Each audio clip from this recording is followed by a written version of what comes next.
வணக்கம். வாழ்க வளமுடன். நம் ஊரில் இருக்கும் சிறு சிறு கோயில்களில் சில சிறப்புகள் இருக்கும். அதை நம்ம கூர்ந்து கவனிக்க தவறுகிறோம். அதனால் எனக்கு தெரிந்த கோயில்களில் உள்ள சிறப்புகளை தொடர்ந்து சொல்லிகிட்டு இருக்கிறேன். இன்றைக்கி நம்ம பார்க்க போகிறது ஸ்ரீவில்லிபுத்தூர். அந்த ஊரில் ஒரு விநாயகர் கோயில் இருக்குது.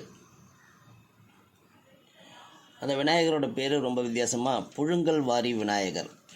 ஏன்னா இந்த கோயிலில் தினந்தோறும் பொங்கல் வைத்து நைவேத்தியம் செய்யும்போது அது புழுங்கல் அரிசியில் செய்கிறாங்க. அதனால் இந்த பெயர். அதுபோல் இங்கே வரும் பக்தர்களும் தங்கள் வேண்டுதலை செலுத்துவது புழுங்கல் அரிசியை காணிக்கையாக கொடுத்து. ஸோ அதனால் நம்ம சில ஆச்சரியமான விஷயங்களை தெரிந்து கொள்வதற்கு இந்த மாதிரி சில விஷயங்கள் உதவும். சரி, அதே ஸ்ரீவில்லிபுத்தூரில் இன்னொரு கோயில், அதுவும் விநாயகர். மடவார் வளாகம் வைத்தியநாத சுவாமி கோயிலில் உள்ள ஒரு பிள்ளையாரின் பெயர் செவிசாய்க்கும் பிள்ளையார்.